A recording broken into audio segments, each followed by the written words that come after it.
The Shift is brought to you by SE Healthcare. Welcome to The Shift. I'm Dr. Andrea Coyle. Welcome back, Shifties, to the next episode of the Shift podcast. As you know, the Shift was created with you in mind, and actually for anyone and everyone who's in the healthcare space.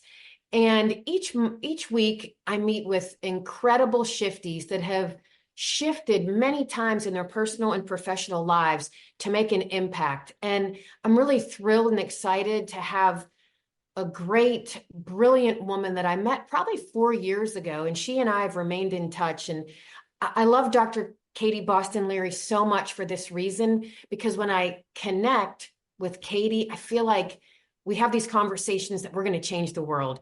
Oh. And she has this amazing energy and this incredible intellect that's going to knock your socks off, Shifties. So with that, Dr. Katie Boston Leary, and I'm just going to call you Katie from now on because it gets Please easier. do. Katie Please. Boston Leary's a mouthful. It's all Say hello good. to the Shifties. Thank you for being a Hello, Shifty. shifties. Now, am I a shifty now, or am I shifty when I'm done with the interview? When do I become a Um, shifty? Good question. I think you're a Shifty because the first time we started talking about the shift, that's when you get inaugurated to be a Shifty. Ah, I'm honored. Thank you. I'm honored to have you here, and I really mean it. You you make the world a better place, and with your brilliance and intellect, it's very inspiring. So thank you, and Oh, thank you for coming on the shift.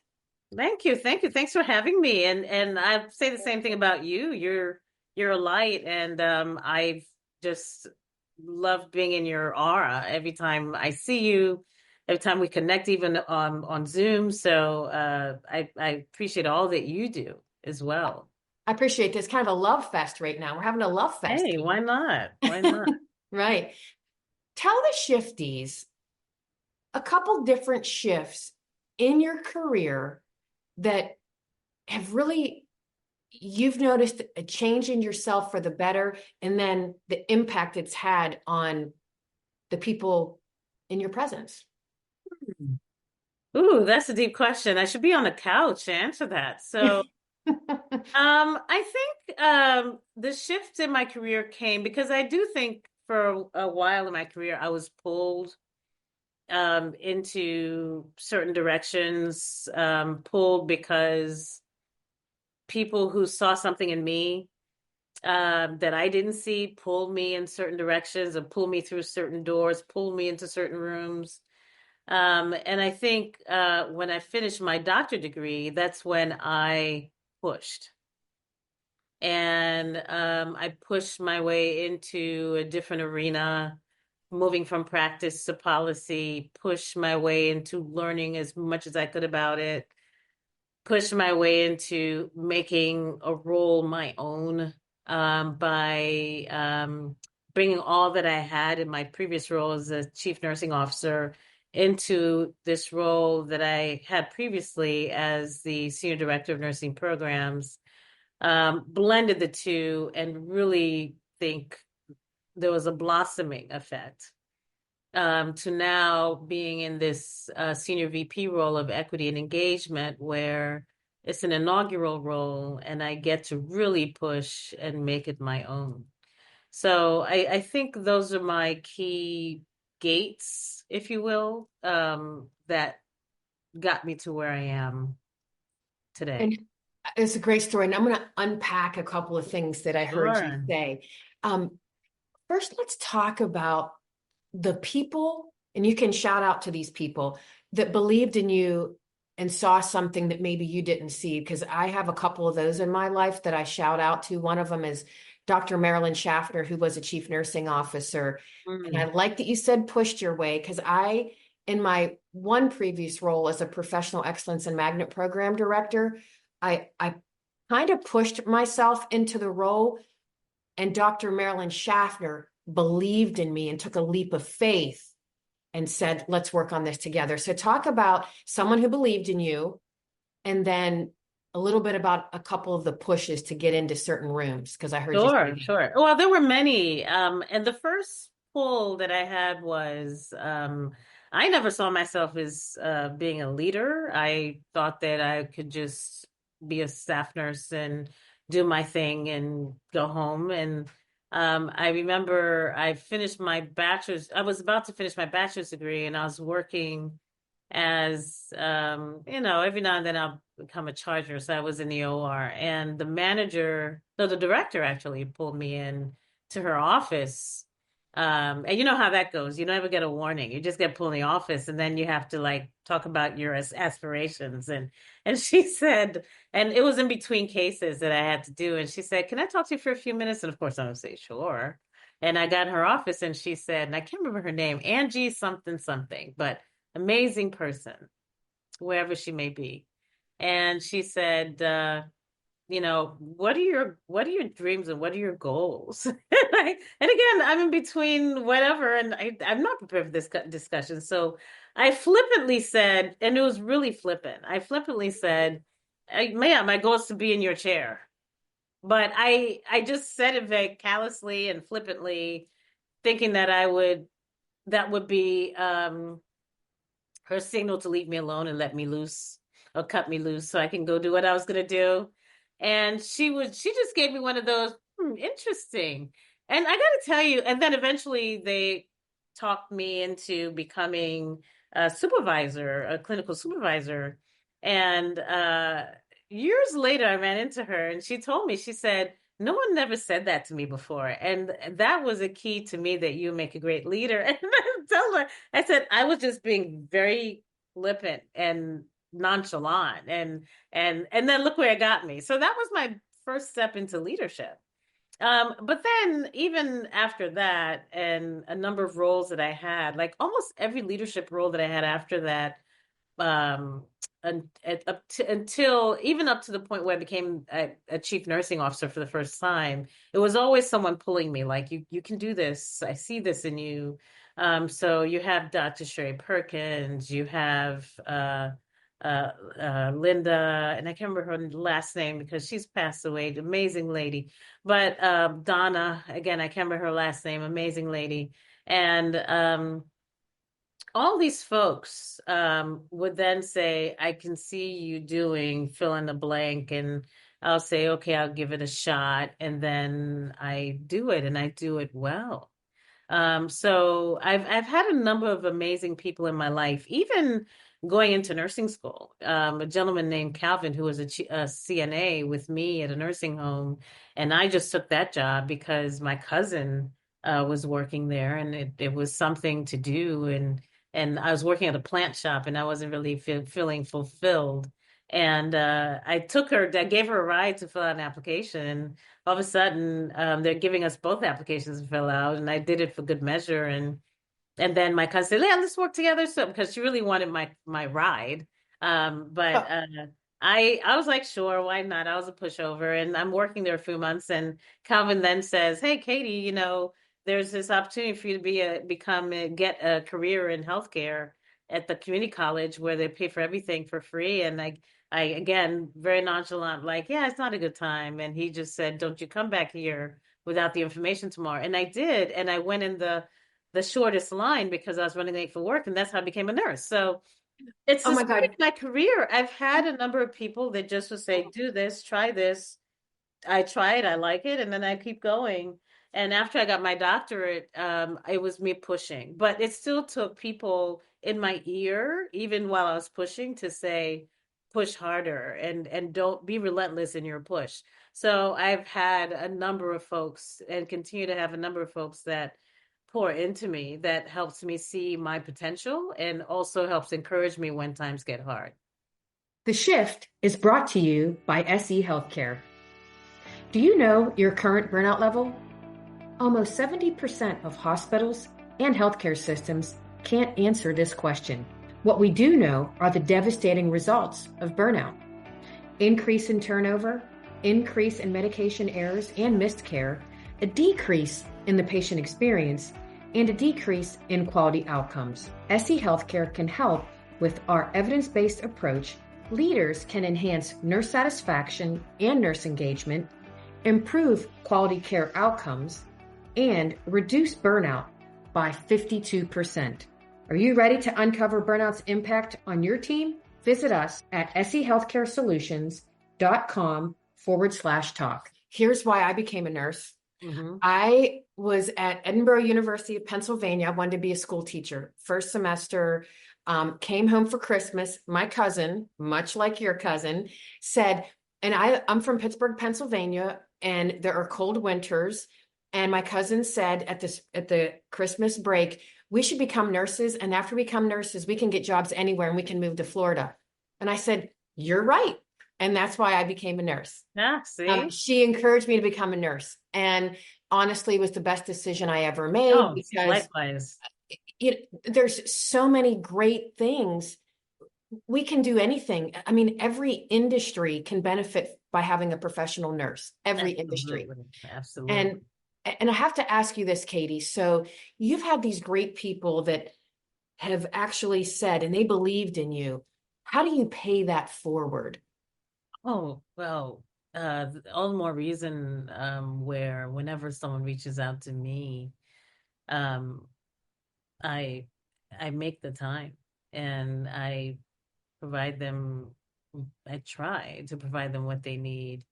LinkedIn is a powerful platform because there are a number of folks that follow me that would continue to, reach out and say, tell me how you got to where you are. Tell me about your path. This is what I want to do. Give me some ideas on how I can get there. And I almost never say no. I make time. And now where it gets a little tricky is that when people would then want like long-term scheduled engagements, that's when it gets tough because of my schedule. But I try to give them enough to give them that extra push, so they can continue to put themselves in rooms and do what they should do to advance in their careers. So sometimes it's a note that I'll send. Sometimes it's a Zoom call. Sometimes it's a phone call. Sometimes, and what the best part about it is, when you hear from them afterwards and you hear about their journeys and how they were able to get to those roles or get in those roles or get in those institutions that they thought was too far out there for them to get into and out of reach. That's, to me, is the money shot. So there are a number of folks that remind me because I tend to lose track of folks that I try to pour into. But they'll remind me about even things that I'll say. Even the one I'll never forget this, and I'll end with this. I remember when I was working as a senior director of surgery, and we talk about snow, and we would have really tough snow days. Where we'll have incident command and everything else, and we'll have nurses that could not leave, and staff that could not leave, and they would work these insane hours, and some that could not get in, and they were dealing with guilt or whatever with not being able to get in. But they were always tough on the staff because patients will always show up for their surgeries. They'll come in, they'll camp out in the hospital to make sure they have their surgeries, and the surgeons will always get there. But then we need the staff to do the cases. And so it was always a rub because there's this pressure to get these procedures done, especially when you have patients who have been looking forward to surgeries for so long. And some of them is to relieve pain, to take out something in their bodies that should come out because of the, cancer and everything else. So you want to get those done.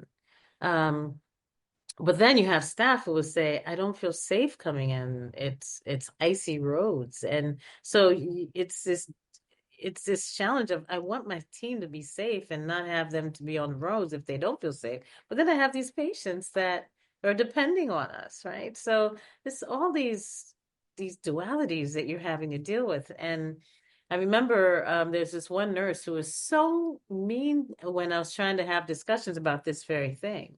And she was so mean about it, where she felt that, no, this was all about money for the hospital. And I said, well, it be that as may, I am talking to you. Like, we have relationship, and I want you to see my authenticity here. And it got to a point where I had to tell her during her evaluation that,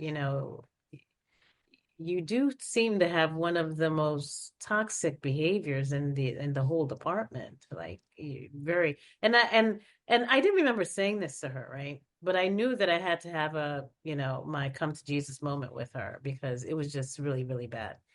Years later, she's the director of the department. And I ran into her at a meeting and I was like, wow, you're the director of the department. I like that's incredible. I was happy for her. And she said, Katie, I got to tell you that conversation you had with me where you told me I had one of the most toxic behaviors and attitudes in the department was my turnaround. Like, who knew? And so, and I honestly, and I told her, I said that to you, and I felt really awful. And she said, well, don't feel bad because it was one of the best discussions I had. That was a turning point in my career. I have to tell you, I love that story, Katie, because I've had some people in my career that have truly been able to have a courageous conversation, because those discussions and conversations can be difficult, Yeah. but they can be the shifting point. We talk about shift. They can really shift your attitude, your tendency, your mindset.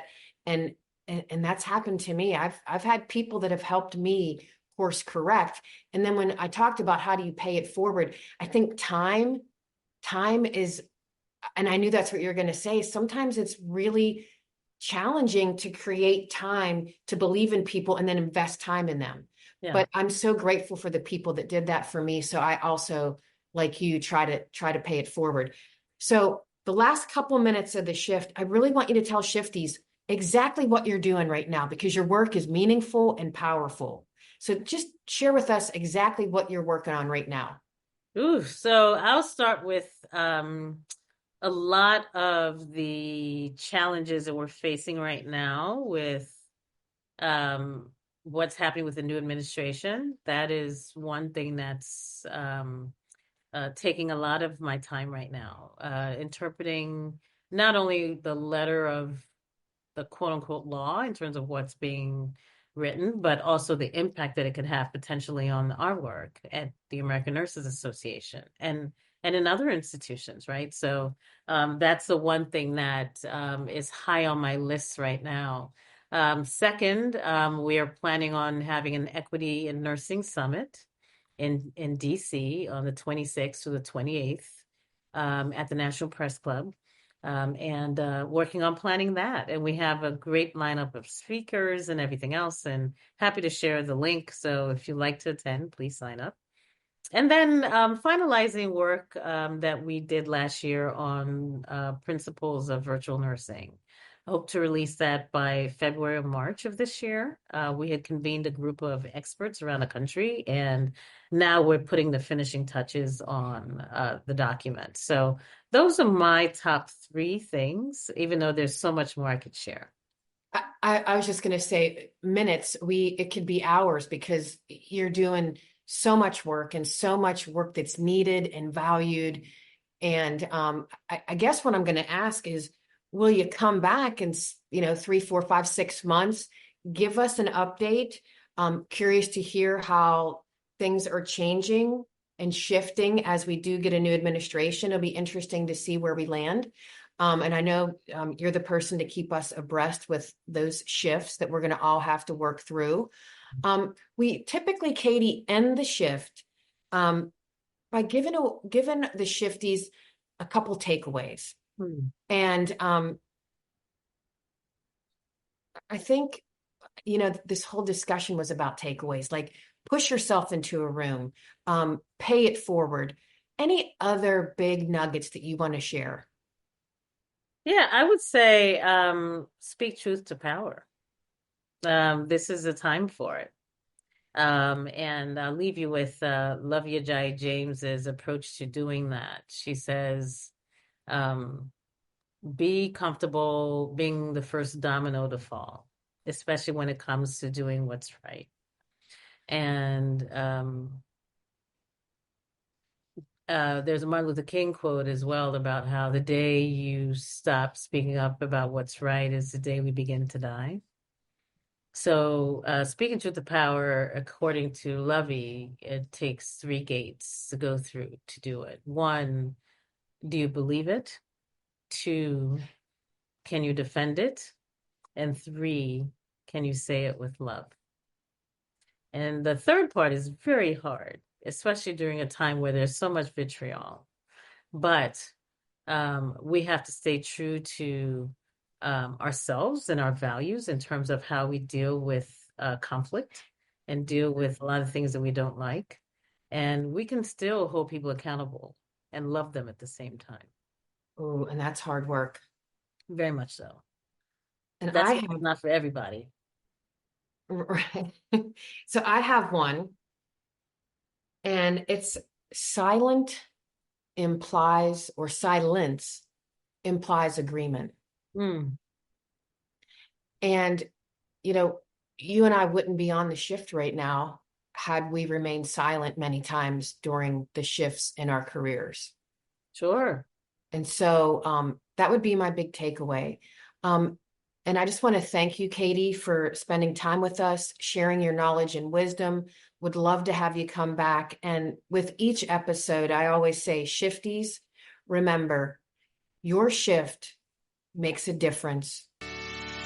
Enjoying the shift? Help us reach more nurse leaders by rating and reviewing us on your podcast app. It takes just a minute, but makes a big impact. Search for The Shift, tap those stars, and share what you love.